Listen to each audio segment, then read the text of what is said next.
გამარჯობა ძვირფასო ტელემაყურებლებო. გილოცავთ საქართველოს დამოუკიდებლობის დღეს და ქრისტიანობის სახელმწიფო რელიგიად გამოცხადების 1700 წლისთავს. გამარჯობა უერთდები მოლოცვებს და შეგახსენებთ რომ ეთერშია გადაცემა გონების დაფა, რომელსაც უძღვება გია გიორგაძე და გოგა ჩანადირი. დღეს გაგაცნობთ საჭადრაკოს სიახლეებს, როგორც მსოფლიოს, ისე საქართველოს. გვეყოლება ძალიან საინტერესო სტუმარი სტუდიაში, მრავალი კინოფილმისა და სიმღერის ავტორი, კომპოზიტორი და შემსრულებელი, თბილისის საპატიო მოქალაქე რომარ ცხილაძე. და რომასგან გავიგებთ, რატო უმღერა ჭადრაკს ეს სიმღერა და რას ნიშნავს მისთვის ჭადრაკი და ამასთანავე ბოლოს და ბოლოს გავქცეს პასუხი ჭადრაკს დაფაზე ბოლოს ფიგურებს რო ყველა ერთგულში ყრის, ხო? აი, რას ნიშნავს ეს მისთვის?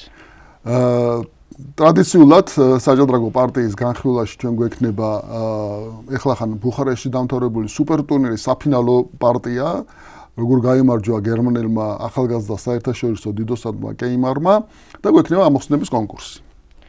ახლა კი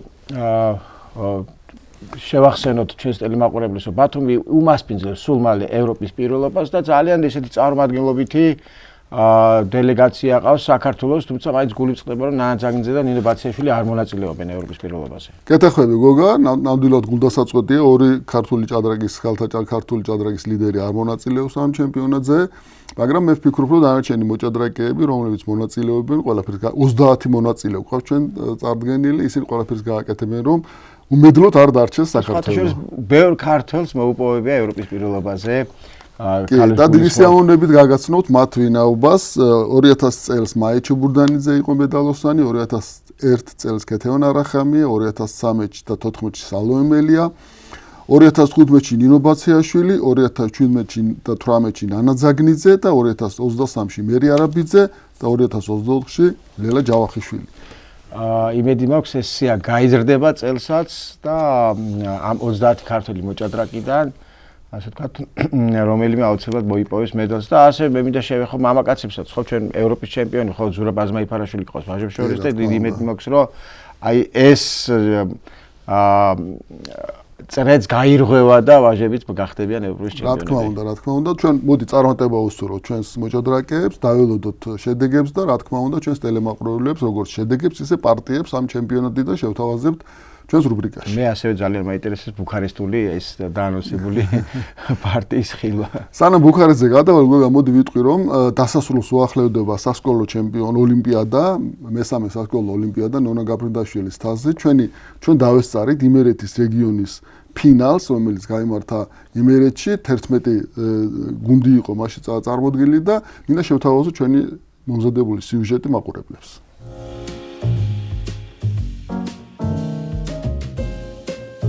საქართველოს ჭადრაკის ფედერაციისა და გია გიორგაძის კერძოდ ინიციატივით საქართველოს განათლებისა და ახალგაზრდობის სამინისტროს ეგიდით უკვე მეხუთე წელია, რაც სკოლებში დაინერგა დაწყებით კლასებში ჭადრაკის სწავლება, რომელიც ძალიან დიდი პოპულარობით სარგებლობს ყველა სკოლაში. მინდა აღვნიშნო, რომ უკვე 3 წელია საქართველოს მასშტაბით ტარდება საქართველოს სასკოლო პიროლობა, სადაც პირველ-მეორე კლასელები ამჟღავლებენ თავის ნიჭს, რომელიც შეიძინეს გაკვეთილებზე. ძალიან მნიშვნელოვანია ჭადრაკის შეტანა სასკოლო დაწესებულებებში და შეყვარება ჭადრაკის ბავშვობიდან, მცირე ასაკიდან. ნამდვილად გამართლებული პროექტია, პროექტი, რომელიც ძალიან მნიშვნელოვანია ჩვენი შვილების და შვილიშვილებისათვის. უნდა აღვნიშნო, რომ ეხლა ვიმყოფებით ქალაქ ქუთაისში, სადაც მიმდინარეობს იმერეთის რეგიონალური პირველობის ფინალი. 4 გუნდი გავიდა 11 რეგიონიდან იმერეთში ფინალში და ძალიან დაძაბული ბრძოლა მიმდინარეობს. მინდა თითოეულ ამ ბავშვს უსურვო წარმატება და რა თქმა უნდა გამარჯვება.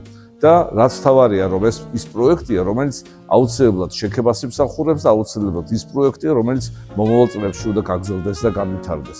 მადლობას მოვუხდით საქართველოს განათლების სამინისტროს და მის მინისტრს ბატონ გივი მიქანაძეს მხარდაჭერისათვის ამ ტურნირის ჩატარებისათვის და დარწმუნებულია, რომ 6 ივნისს სადაც საქართველოს ფინალი გაიმართება ქალაქ თბილისში პირველ კლასიკურ გიმნაზიაში, დაძაბულობა უფრო მეტად და მეტად იმატებს. წარმატება თითოეულ მონაწილეს.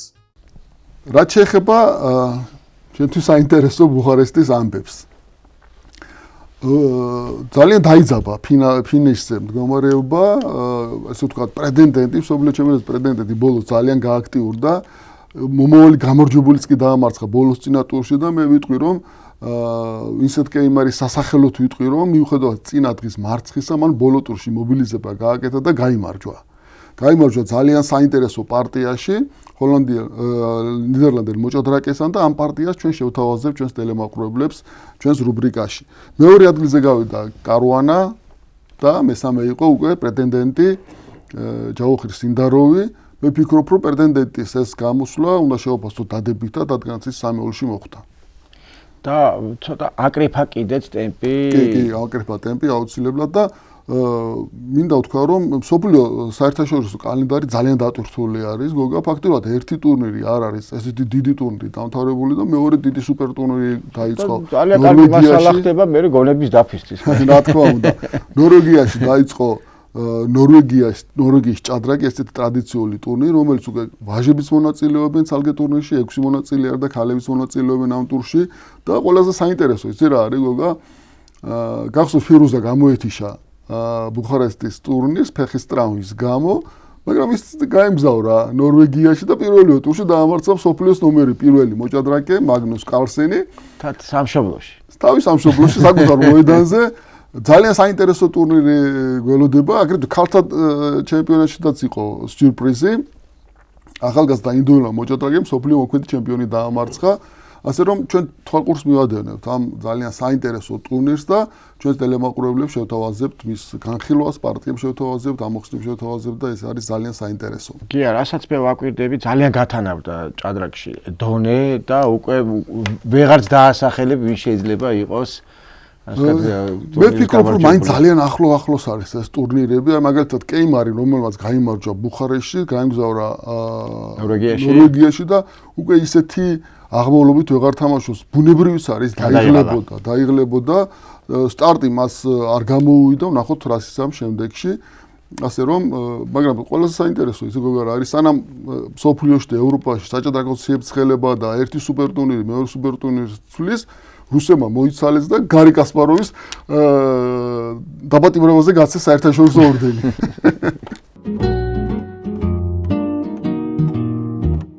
ახლა კი მართლაც საოცარი სტუმარი ყავს, ჩვენი გადაცემის სტუმარი კი სწორედ დაანონსებული ადამიანი რომარ ცხილაძეა და ბევრი შეკითხვა მოუმზადეთ მას. გონების დაფის დღევანდელი სტუმარი არის მრავალი კინოფილმისა და სპექტაკლის მუსიკის ავტორი, კომპოზიტორი, შემსრულებელი, თბილისის საპატიო მოქალაქე რომარ ცხილაძე. რომას ძალიან დიდ პატივს ვცემ. მეც ძალიან მიხარდა თქვენთან ყოფნა. მithumetes თემა ეს ესეთი ძალიან განსხვავებული ყოველთვის ვერედები ესეთ სტუმრიანობას ინტერვიუზე, იმიტომ რომ ყოველ ინტერვიუზე პრაქტიკულად ერთ და იგივე შეკითხვა ეს სტანდარტული ბავშვობა, კურიოზი და ყოველთვის ვთვლობ იმპროვიზაციაზე და თუ სადმე არსებობს იმპროვიზაცია, აი თქვენ გადაცემის თემას ეხება ეს და ძალიან მიხარია რომ საოცარ თემაზე და ძალიან კარგი ადამიანებთან არ ტელევიზიაში, არ სტუდიაში ვარ დღეს ახტუა ძალიან დიდი მადლობა ამ მოწვევისთვის. მადლობა თქვენ სტუმრობისთვის რომ და მე მინდა კითხვა დავიწყო, მართლა ჩვენ ხა ჩვენ გადაცემას გონების დაფა ქვია. თემაც უკვე ჭადრაკია და არა მაგალითად ბავშვობა და როდის დაიწყე, მაგრამ ჩვენ გვაინტერესებს ჭადრაკი როდის დაიწყე. ჩვენ გადაცემას ქვია გონების დაფა და შენ გაქვს არაჩვეულებრივი სიმღერა, სხვათა შორის მე ძალიან დიდი ხანია უსმენ ამ სიმღერას და ძალიან ისეთი შთამბეჭდავი სიტყვებია და ერთ-ერთი მინდა რომ ბოლოსკენ დაგისვა ეს შეკითხვა, მაგრამ მე მინდა ასეთი კითხვა დაგისვა. ჩვენ გონების დაფა გვაქვს, გადაცემის სახელი ასეთია, შენ გაქვს სიმღერა ჭადრაკის დაფა. რატომ აი ამ ჭადრაკის დაფა და რა კავშირი აქვს შენთან, რა ცხოვრების რა ნაწილი უკავია ჭადრაკს შენთვის და რატო მიუძღვენი ეს სიმღერა ჭადრაკს? ჯერ ერთი დავიწყოთ იქიდან რომ თავიდანვე პატარობიდანვე რომ დავინახე არ დამავიწყებია ეს მომენტი ეს შავ-თეთრი კლავიატურა ძალიან ნემოქმედა ჩემზე ძალიან სტამბესტავი იყო. თვალშორის პირველ კლასში მე მიყვანეს სკოლაში ვიოლინოზე. იქ ძალიან ისეთ უსუსნაური რა ხდებოდა თავიდანვე დიდი ვიყავი და დიდი პატარა ვიოლინო. ერთი წელი ხერხე რა ასე მეზო გავქაჩეთ ეს სლენგით ვილაპარაკოთ და მე თვითონ შევედი მაშინ იყო გამოდონე თინა რუხაძე თუ ვარსები და იყო დირექტორი ამ სკოლის მე-11 მუსიკალური სკოლის და თქვა პიანინო მინდა სამინდა ვიოლინო და მოხდა ეს რომ მე ერთ წელიწადში უკვე რუსთაველის მცირე დარბაზში ტარდებოდა მაშინ კონკურსები და ათვალიერებები რაღაც კონცერტები და იქ უკვე სერიოზულ პროგრამას უკრავდი შავთეთრი იყო ჩემთვის ძალიან მნიშვნელოვანი და მე როგორც გავასწორებიარე ძალიან დიდი კავშირი თუ არა პირდაპირ კავშირი აქვს აი ამ დღევანდელ ჩვენ ამ თემასთან იმიტომ რომ შავთეთრი კლავიატურა შავთეთრი ფიგურები და რასთავარია მე ძალიან დიდი ფილოსოფია ძალიან დიდი მასშტაბი ანუ შენ თუ ცოტათი მაინც თუ გესმის ჭადრაკი ცოტათი მაინც თუ იცი მისი მნიშვნელობა როგორ ავნითარებს გონებას ეს ცხოვრებაში ყველაზე უფრო მეტი ჯეკპოტი გიჭირავს ხელში როცა შენ ეს ამას ფლობ იმიტომ რომ შენ სხვანაირად ფიქრობ სხვანაირად აზროვნებ ანალიზი გაქვს სხვანაირად და აქედან გამომდინარე შენ ეს მუსიკოსი ხარ თუ მხატვარი ხარ თუ ექიმი ხარ მაგას არ მნიშვნელობა შენი პროფესია ყოველთვის განსხვავებულია იმ მასისგან რომლებიც აი ამ ფენომენთან არის შორს ძალიან შორს და ეტყობა ისი თვითონ აი ანაჟირებას შეტყობა ახლა მე შეტყობაში უბრალოდ ჩემ ამ სპეციალობით რო ვიმჯელოთ ძალიან ეტყობა თვითონ სტილს ეტყობა მანერას ეტყობა ბგერას ეტყობა ანუ ფიქრი აქვს ფიქრის არ გამოდის რა შეეხება ამ სიმღერას მოხდა ისე რომ ჩემი მეგობრები გამოდონე ბასა და თანუნა ფოცხიშვილები ძალიან მეგობრები ჩვენ და იმ საუკუნიდან და მოხდა ეს ჩამოვარდა ესეთი იდეა თუ ვარსები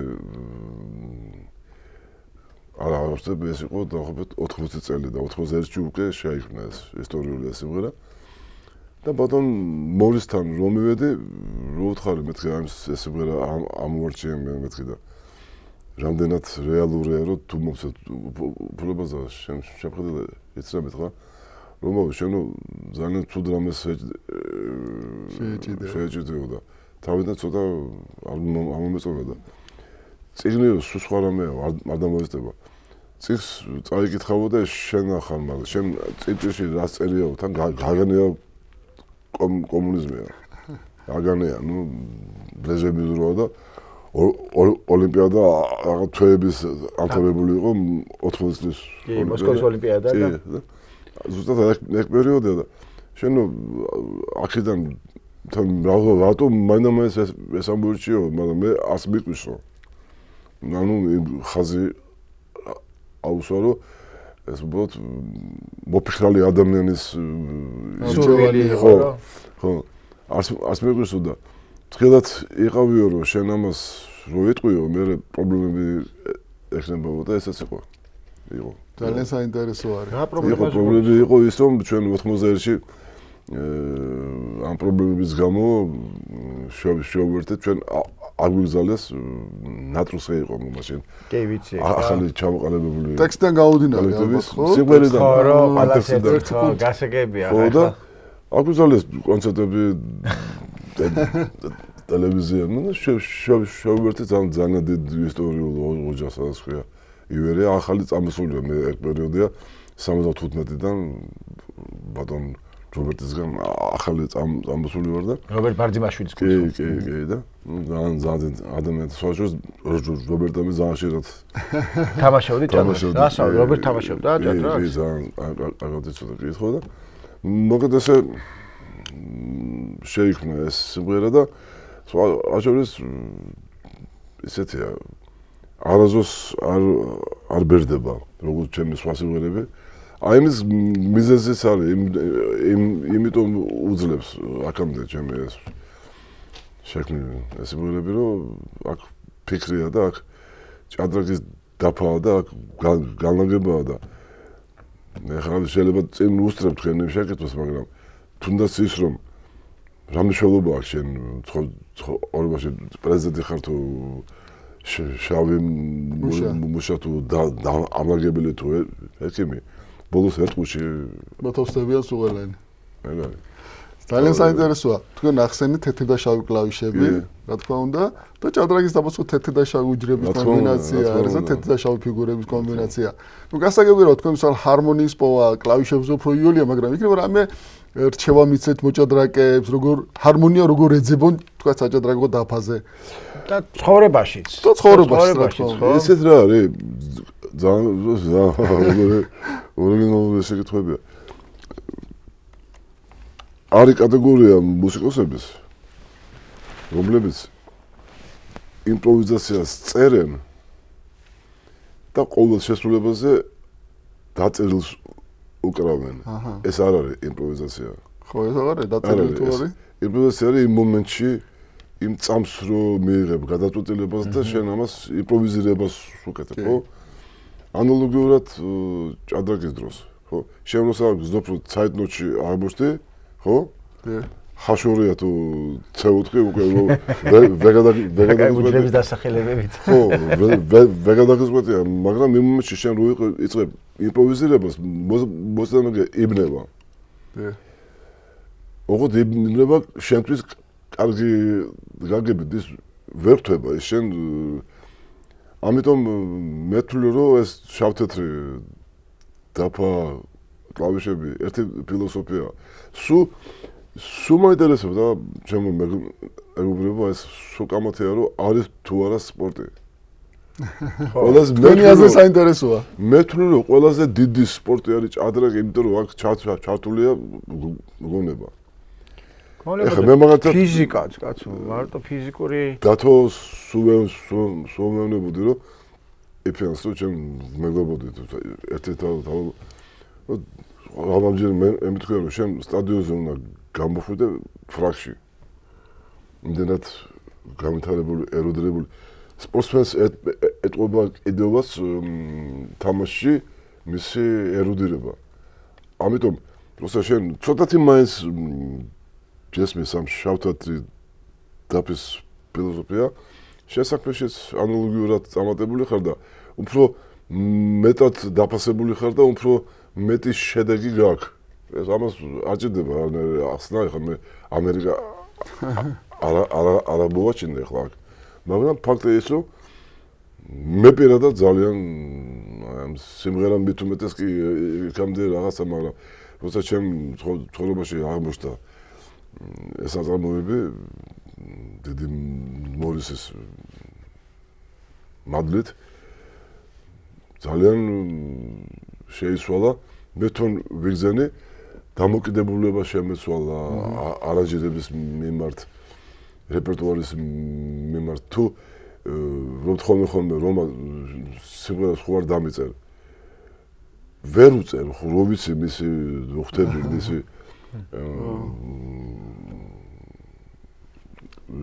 დონე შეაძლებლობა მიტირ, ხო. ხო, იქიდან გამომდინარე ვერ ანდემი ხა მე ვერ ჩამოვალ ის ამოვიდეს.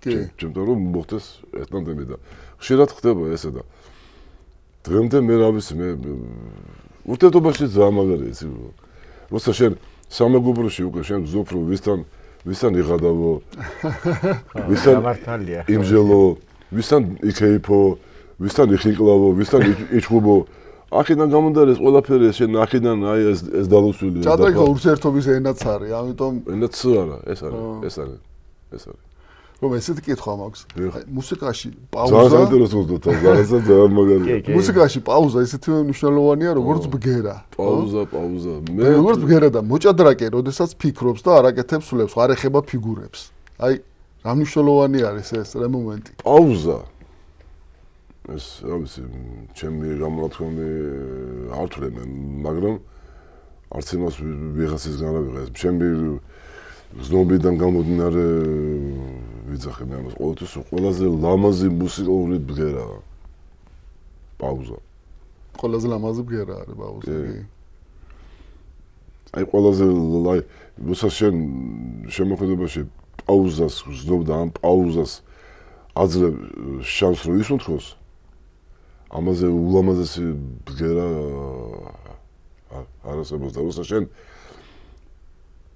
შენ საუბარში ჭკვიანდურად იყენებ პაუზას ეს ძალიან დიდად მოქმედებს შენი ამ საუბრის წარმატებაში თქვენ დამეთანხმებით ახლა თქვენ უფრო მეტი გამოცდილება გაქვთ იმიტომ რომ თქვენ ტელევიზიაში ხართ და აქ მუშაობ და ეს როგორი მნიშვნელობა აქვს აი პაუზის შეგრძნებას სწორი პაუზა შენ საქმეში აი პაუზა თუ არ დააფიქსირე შენ გენიალური კადრი შენ არ გამოგივა კი შენ პაუზის პაუზა ეს სურათი ხო პაუზის ლიტერატურა თუ შეიძლება ასე ითქვას იგივე ფოტოგრაფია ხო აი ჭადრაკშედაც ხო ჩვენ გვასწავლდნენ ხოლმე როდესაც თქვა გადამწყვეტი პოზიცია არის აუცილებელია პაუზა აიღო აუცილებელია იმ დროს დაფიქრდე ყველაფერი კარგად გათვალო რომ აწონო და ისე მოიქცე მე მინდა რომ მას ვკითხო რაღაცნაირად თან აი მეც მინდა რომ ეს დაუკავშირო ეს მუსიკაც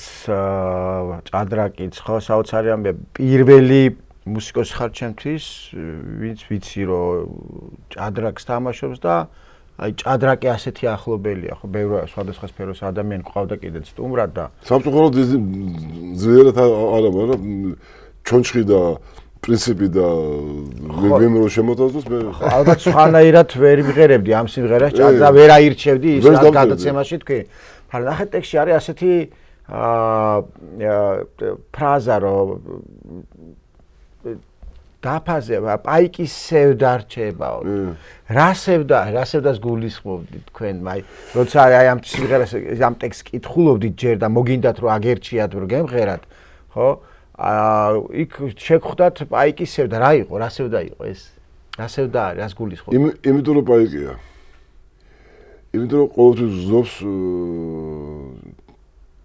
თავს დაჩაგრულად რომ ყველაზე შავ სამუშაოს ან ნახევარ დაცვა რა ხო შავ სამუშაოს აკეთებს და სევდაც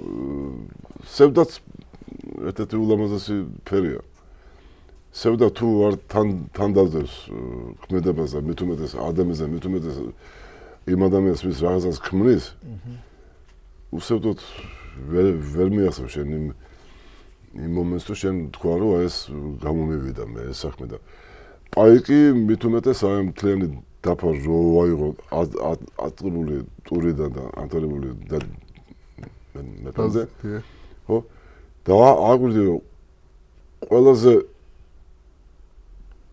პატივისცემი და თამოხრით დედოფალს და მეფეს ვინ ისევდა ვინ ეყობა პაიკი რა თქმა უნდა პირველ რიგში ვინ დგას აი პირველ რიგში ამ ჯარის რიგში ომი რო იწყება ან როგორი ამბიცია აქვს მე პაიკს რომ ლაზერი შეიძლება ანუ გენერალი გახდეს თავს წირავს რომ უკეთესი თავს წირავს რომ დედოფალი გააცოცხლოს თუნდაც ხო და თავარი რა არის რომ აი ჯარია სპეციალურად შენ წიდგას ტერი და უკვე ბრძანებას მეფე იძლევა რა თქმა უნდა ხა თავს წირავს რომ დედოფალი გააცოცხლოს თვითონ ხო აღარ იქნება დედოფალი გახდება ხო არის ეს მიზანი ამას მარტო პაიკი აკეთებს და მე იგივე მინდა დავუსვა აზრი რომ ჯარის წინა რიგში ვინ დგას პაიკები ჯარისკაცები შეიძლება ჩვენ თავს თუ გავაიგებთ პაიკთან უფრო მეტად წარმატებული ვიხსენებით ვიდრე თავიდანვე გენერალი გოგონოს თავი ჩვენი სტუმრის პასუხი ხო არ აი ახლა მე მე ამოვიღე აი ახლა ყუთი ასე პატური ყუთი რა ხო გავხსენი ეს ყუთი და ნახე რა აღმოვაჩინე მეფეები პაიკები და სხვა ფიგურები ხედარი კუ ეტლი და ასე შემდეგ აი ამავე სიმღერაში გაქვთ ასეთი რაღაცა რომ ბოლოს მეფეს და პაიკს ერთ ყუთში ყრიანა რას ნიშნავს ეს თქვენთვის მაგრამ ადრე თუ გვია მეფეს და პაიკს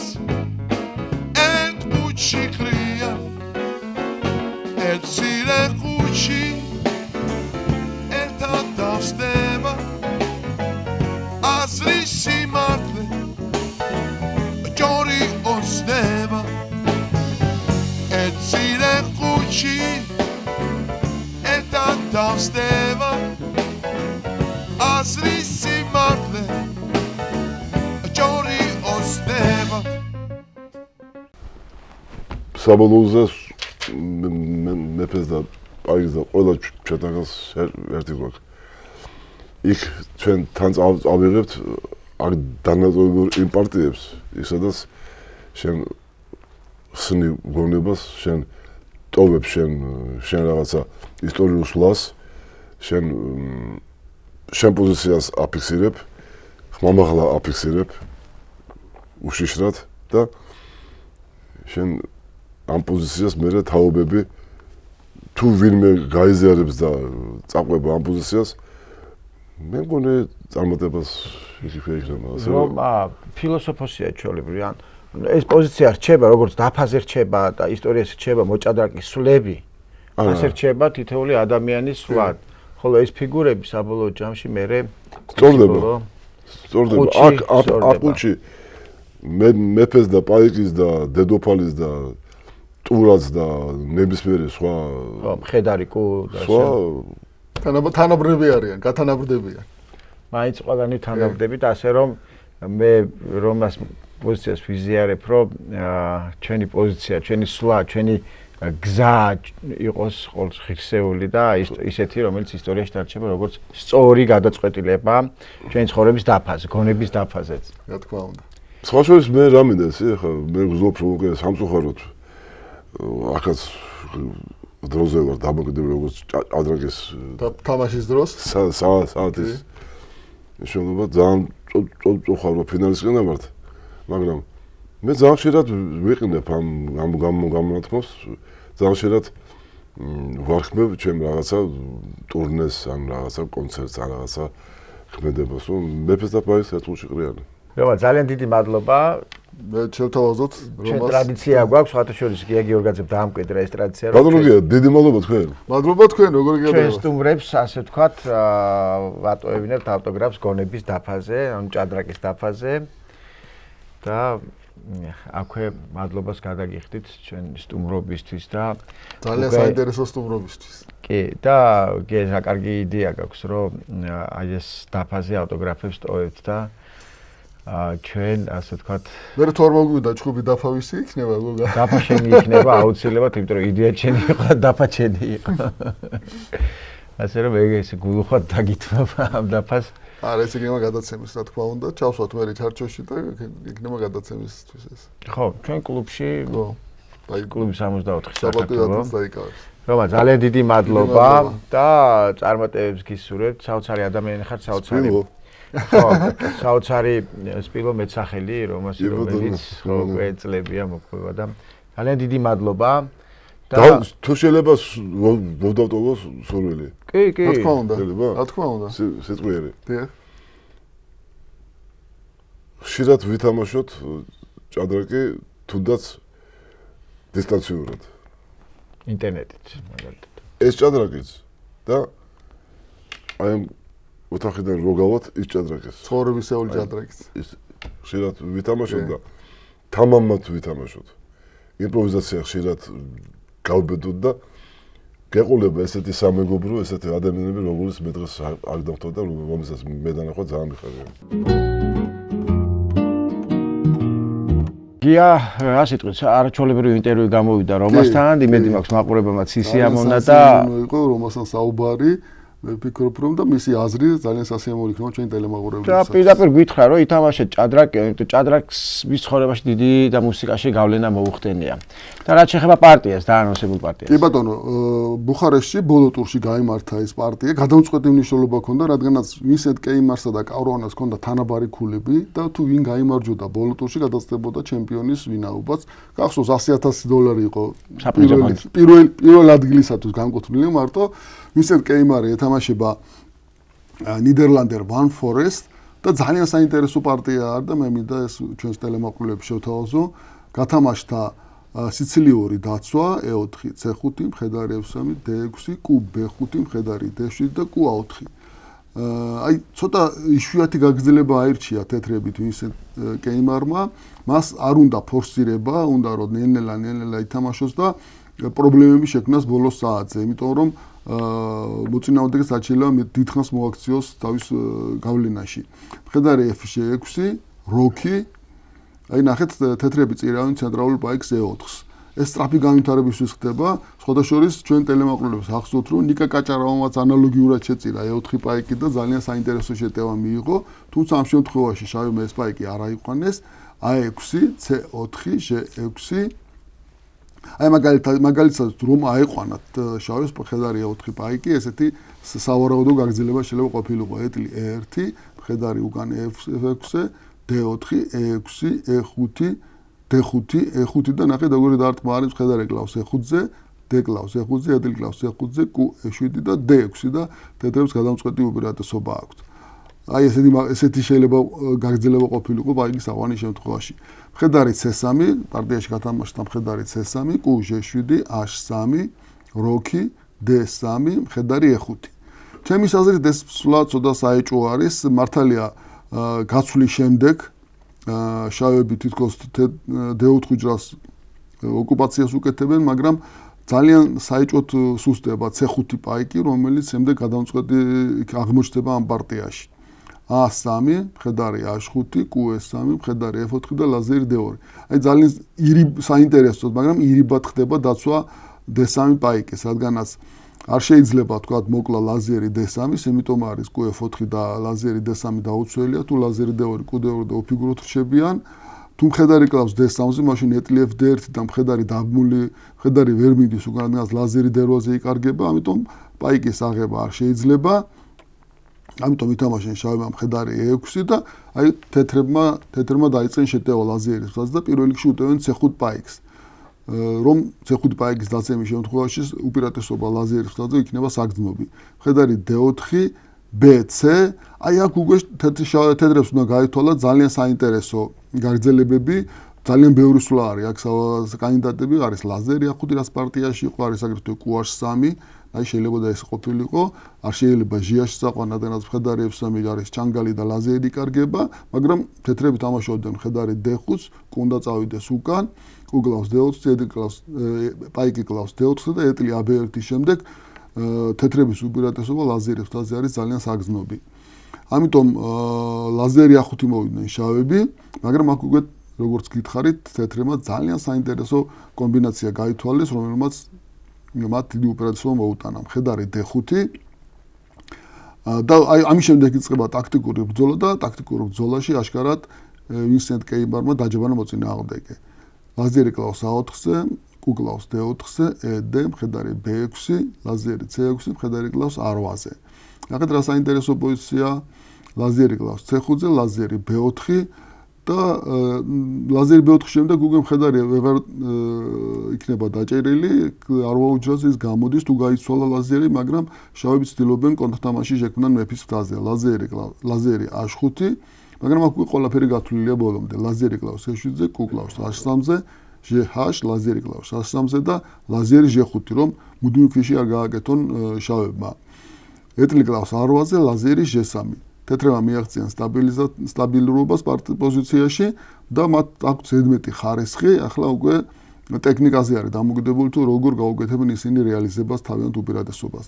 ლაზერი D7, A4, ეტლი C8, F4, ეტლი C5, E5, ლაზერი F5, მეფე G2. ლაზერი D7, ლაზერი H3, ლაზერი C7, ლაზერი F3, Q8, ლაზერი E4, ლაზერი D7, ერთი სვლა გაიმეორა თეთრებმა, რადგანაც შავი მაინც ორაფერს ვერ ქმნიდნენ ზედმეტს, ლაზერი F3, ეტლი C6, ეტლი A2. მეორე ხაზი უნდა იყოს უზრუნველყოფილი, რომ ეტლი შემოსვლის შემთხვევაში იყოს დაცული მეფე, ეტლი B6, ეტლი F2, A5 და უკვე თეთრები გადავიდნენ შტურმზე, ასე ვთქვათ, F5, მათ უნდა გახსნან შავების მეფის პოზიცია, რომ გამოიყენონ თავიანთი მძიმე ფიგურების უპირატესობა. GF, ლაზერი კლავს F5-ზე, ლაზერი E8, ეტლი მოდის ცენტრში, Q A6 და E6. მეორე პაიკს, კიდევ ერთ პაიკს წირავენ თეთრებისაც, რომ სრულად მოარღვიონ თეთრ შავების მეფის პაიკთა განლაგება EFL ლაზერი G4 და ლაზერი G6 უკვე იძულებოდ ისვლა არის რომ გასვლა ლაზერი, რადგან ZTF6 ემუქრებოდა და როდესაც გაიცვალა ლაზერი გამოირკვა რომ ენჩპილი ფაქტურად წაგებული არის შავების მხრიდან. ეტლი B2 აქ არ შეუძლია გასვლა, იმიტომ რომ B7 პაკს ვეღარ დაიცავს, მოვიდა ეტლი B4 და ძალიან საინტერესო დარტყმა არის ეტლი კლავს B4-ზე, A, B და C5. ძალიან კარგი ელეგანტური სვლა, რადგანაც QF8-ზე C6 და აპაიკი ხდება გამსვლელი, რომელსაც ვეღარ შეაკავებს თეთრი ფიგურები. BC A5, QC5, ეტლი B2 და დამთავრდა, რადგანაც A6 ეტლი B4 ემუქრებოდა, პარტია მოგებული არის. აი ესეთი ეფექტური გამარჯვებით გეიმარმა გაინაღდა პირველი ადგილი და გახდა ბუქარესტის ჩემპიონი. კი, რასაც მე ვუყურებ, აი საოცარი თამაში იყო და რაღაცა აი ჭადრაკს რო უხდება ისეთი კი, ხოლაშორის ბოლო ტურში ესეთი თამაში იშვიათობა, ხო, ყველა ცდილობს მაინც დახურულად თამაში. დახურულად, გარანტირებულად რომ არ წააგონ, იმიტომ რომ ძალიან 100,000 დევს ასტორზე ბოლო. 100,000 საერთო ქულები. ეხლა კი შევთავაზოთ ამოხსნების კონკურსი ჩვენს ტელემაყურებლებს, ძალიან საინტერესო ეტიუდი შეურჩიე მათ. ამოსახსნელად აი ესეთი პოზიცია არის, სვლა არის თეთრების დაფიქრდით, ძალიან დიდ სიამოვნებას მიიღებთ ამოხსნის შედეგად და გამოგიზავნეთ სწორი პასუხი. პირველი გამოგზავნეთ სწორი პასუხს, მოვიწვეთ კლუბ 64-ში და მე საინტერესო შეჯიბრებაში ჩავრთავთ. კი ბატონო. ჩვენი მისამართი არის კლუბი 64 საქართველოს, ასე რომ ველი თქვენს პასუხებს. რაც შეეხება უკვე დაპირებულ ისტორიას, კვლავ აგრძელებთ საჭადრაკო ოლიმპიადების შესახებ თხრობას და ამჯერად მოგიყვებით უკვე ქალთა მე-20 ოლიმპიადაზე და ვაჟთა ოლიმპიადაზე, რომელიც სლოვენიის ქალაქ ბლეჩში გაიმართა 2002 წელს და რასაკვირველია, მთავარ ფავორიტად ირთულებოდა საქართველოს ქალთა ნაკრები და საოცარი სახელები წარმოადგენდა საქართველოს მაია ჩიბურდანიძე, ნანა იოსელიანი, ნინო ხურციძე, კეთევან არახამია. და აგერ 10 ქულის შემდეგ უკვე პრაქტიკულად მთელი საქართველოს ეიმობდა ჩემპიონობას. 10 ტურის შემდეგ, ხო. კი, და 2.5 ქულის თავი კონკურენტი დავამარცხეთ. ჩინეთის ნაკრები დავამარცხეთ. ქვედა ადგილებზე იყო მესამე, მეოთხე ადგილებზე კონკურენტები რუსეთი და პოლონეთის ნაკრები, მაგრამ ბოლო 4 ტურში მოულოდნელი ამბავი შეემთხვა საქართველოს ნაკრებს, თუ შეიძლება ასე ითქვას და არათუ მატჩი საერთოდ პარტიაც კი ვერ მოვიგეთ. თუმცა მაინც აღსანიშნავია მაია ჩიბურდანიძის გამოსვლა, რომელსაც მცირე ბრინჯაოს медаლი შეხვდა პირველ დაფაზე საუკეთესო ასპარეზობისათვის. აი რაღაცა მოულოდნელი ამბავი მოხდა, რომლის ამოხსნასაც დღემდე არა, არც ერთ გუნდს ფაქტიურად ესეთი რამე არ დამორთია. აი რაღაც წაეწყო ცუდი ამბები, თორემ შეუძლებელია რომ საქართველოს ქალთა ნაკრებმა მატჩზე საუბარი არ არის, პარტიაც რო ვერ მოიგოს, ხო? აი ბოლო 4 ესეთი ვარსკვლავები თამაშობდნენ. და საბოლოოდ ქალთა ნაკრებმა, რომელიც მართლა ყველა ველოდით რომ ოქროს медаლს მოიპოვებდა, მე-4 ადგილზე დაიკავა, მაგრამ სამაგიეროდ მოხდა კიდევ ერთ სასიხარულო ამბავი და სასიხარულო ის იყო, რომ ვაჟთა ნაკრებმა საუკეთესო, ასე ვთქვათ, შედეგი აჩვენა ამ ოლიმპიადაზე და მე-4 ადგილი დაიკავა, მართლა საოცარი შედეგებით და ვაჟთა ნაკრებს წარმოადგენდა ზურაბ აზმაიფარაშვილი, ზურაბ სტურუა, მიხეილ ჭედლიშვილი, მერაბ გაგუნაშვილი და ზვიად იზორია და აი ასე გაგვახარეს და იმედი მაქვს ეს თამაში კვლავ აიწევა ეს მაჩვენებელი და უკვე სამეულში შევა ვაჟთა ნაკრები. დიდი მადლობა გოგა საინტერესო ისტორიისათვის. მე ვფიქრობ რომ ძალიან საინტერესო არის ეს ისტორიები და გავაგრძელოთ. მოვიდეთ დღევანდელ და შემდეგ გზადაულოცოთ ჩვენს მოჭადრაკეებს უკვე. იმიტომ რომ ოლიმპიადის წელია და ჩვენი მოჭადრაკეები ვაჟები და ქალებიც ემზადებიან, აუცილებლად გაგაცნოთ ამ შედეგებს და იმედი მაქვს ეს იქნება ოქროს შედეგები. და მადლობა გია საინტერესო ამ პარტიისთვის, საერთოდ დიდი სიამოვნება მივიღე და გელით რომ ამოხსნით და პასუხს გამოგიზავნით Facebook გვერდზე და აქვე დაგემშვიდობებით, გადაცემას უძღვებოდა გონების დაფას გია გიორგაძე და გოგა ჩაანდერი. მომავალ შეხვედრამდე.